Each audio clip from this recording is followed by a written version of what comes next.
अस्सलाम वालेकुम मेरी प्यारी सी यूट्यूब फैमिली, कैसे हैं आप सब। उम्मीद है कि आप सब ईमान और तकवे की बेहतरीन हालतों में होंगे। मैं अल्लाह से दुआ करती हूँ कि जितने लोग भी दुआ के मुंतज़िर हैं या रब, उनकी दुआओं पे कुन कह दें। आमीन आमीन या रब्बुल आलमीन।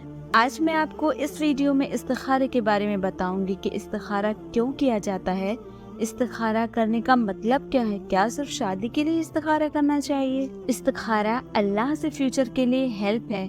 इस्तिखारा का मतलब है कि अल्लाह ताला को अपने फ्यूचर के मामलात में पार्टनर बना लो। इस्तिखारा का मतलब है कि अल्लाह से खैर तलब करना। जिस तरीके से हम अपने किसी मसले के बारे में किसी इंसान से मशवरा करते हैं, उसी तरीके से अल्लाह के साथ मशवरा करना इस्तिखारा कहलाता है। जाबिर बिन अब्दुल्लाह की हदीस है कि रसूलुल्लाह सल्लल्लाहु अलैहि वसल्लम इस्तिखारा हमें इस तरह सिखाते थे जिस तरह कुरान की सूरतें सिखाया करते थे, उस तरह से हमें इस्तिखारा सिखाते थे। जो इस्तिखारा करता है वो कभी जलील नहीं होगा, जो अल्लाह से मशवरा करता है वो कभी मायूस नहीं होगा।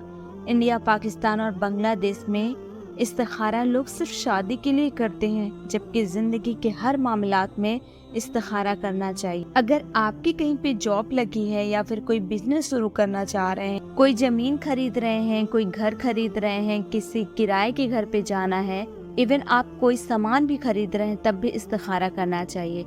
जैसे अगर आप फ्रिज खरीद रहे हैं तो आप अल्लाह से मशवरा कीजिए कि अल्लाह मैं LG का फ्रिज खरीदूं या सैमसंग का, क्योंकि अल्लाह जानता है कि इन दोनों में से हमारे लिए ज्यादा अच्छा क्या है। अगर आप बीमार हैं, आपको डॉक्टर के पास जाना है, तो आप कोई 2-3 डॉक्टर सेलेक्ट कीजिए जो अच्छे हों, उसी फील्ड के हों।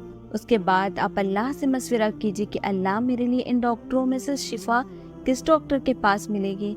आप किसी लड़के या लड़की से शादी करना चाह रहे हैं, उसे पसंद करते हैं, शादी नहीं हो पा रही है, तो आप इस्तिखारा कीजिए। जैसे आप अपनी फैमिली से या किसी फ्रेंड के साथ मशवरा करते हैं, तो आप अल्लाह से मशवरा कीजिए कि अगर वो आपके लिए बेहतर होगा या होगी, तो अल्लाह आपके लिए रास्ते खोल देगा।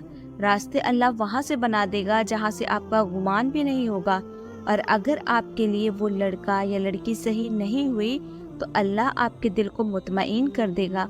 इस तरीके से हर मसले में आप इस्तिखारा कीजिए, अल्लाह की गैबी मदद आपके साथ शामिल हो जाएगी।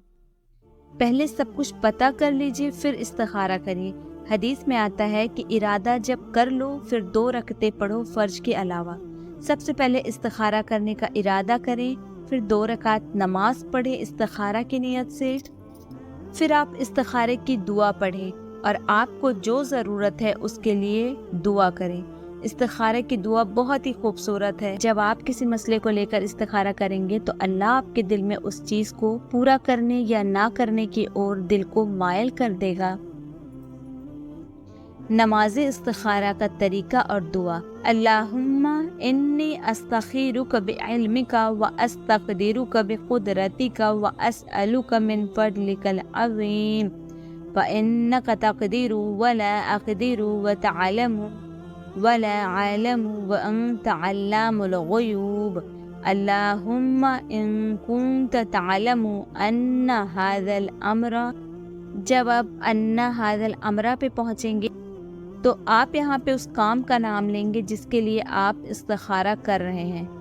खैरुल्ली फ़ी दीनी व मआशी व आक़िबती अमरी फ़क़दुरहु ली व यस्सिरहु ली सुम्मा बारिक ली फ़ीही व इन कुंत तअलमु अन्ना हाज़ल अम्र शर्रुल्ली फ़ी दीनी व मआशी व आक़िबती अमरी फ़स्रिफ़हु अन्नी वस्रिफ़नी अन्हु वक़दुर ली अल खैर हैतु कान तुम्मा अर्दिनी बि। इस्तिखारे की दुआ का तर्जुमा। ए अल्लाह, बेशक मैं तुझसे तेरे इल्म की बदौलत खैर तलब करती हूँ और तेरी कुदरत की बदौलत तुझसे ताकत मांगती हूँ और तेरी फजल अजीम की तलबगार हूँ कि बेशक तू ही कुदरत रखता है और मुझे कोई कुदरत नहीं। इल्म तुझी को है और मैं कुछ नहीं जानती और तू तमाम पोशीदा बातों को जानने वाला है। ए अल्लाह, अगर तू जानता है कि ये काम जिसके लिए इस्तिखारा किया जा रहा है मेरे दीन, मेरे मास और मेरे काम के अंजाम के एतबार से मेरे लिए बेहतर है, तो इसे मेरे लिए मुकद्दर कर दे اور اس کو میرے لیے آسان کر دے، پھر اس میں مجھے برکت عطا کر، اور اگر تو جانتا ہے کہ یہ کام میرے دین، معاش اور میرے کام کے انجام کے اعتبار سے برا ہے تو اسے مجھ سے دور کر دے اور مجھے بھی اس سے ہٹا دے، پھر میرے لیے خیر مقدر فرما دے جہاں بھی وہ ہو، اور اس پر میرے دل کو مطمئن کر دے۔ نماز استخارہ دن میں ایک ہی بار پڑھنا کافی ہے۔ استخارے کی دعا دن میں کئی بار پڑھیے تاکہ آپ کے دل کو اللہ مطمئن کر دے۔ فجر کی نماز میں آپ فرض نماز کے بعد بھی یہ دعا پڑھ لیں۔ دیکھیے، آپ دن میں کئی فیصلے لیتے ہیں، لیکن کیا وہ فیصلے جو ہم کر رہے ہیں وہ صحیح ہے؟ یہ صرف اللہ جانتا ہے، اس لیے آپ اللہ سے مشورہ کیجیے تاکہ آپ کو آگے پچھتانا نہ پڑے۔ اگر استخارے کے تعلق سے آپ کے پاس کوئی سوال ہو تو آپ اسے کمنٹ میں ضرور پوچھیں، ہم ان سارے سوالوں کے جواب دینے کی پوری کوشش کریں گے۔ میں اس دعا کے ساتھ آپ سے اجازت لیتی ہوں کہ جتنی بھی میری یوٹیوب فیملی ہیں، جن لوگوں نے مجھ سے دعاؤں کے لیے کہا ہے، اللہ ان سب کی جائز تمناؤں کو قبول فرمائے۔ آمین آمین یا رب العالمین۔ اگر ہماری ویڈیو آپ کو پسند آئی ہو تو ہماری حوصلہ افزائی کے لیے ہماری ویڈیو کو لائک، شیئر اور سبسکرائب ضرور کریں۔ مجھے دعاؤں میں ضرور یاد رکھیے گا۔ ملتے ہیں نیکسٹ ویڈیو میں، تب تک کے لیے اللہ حافظ۔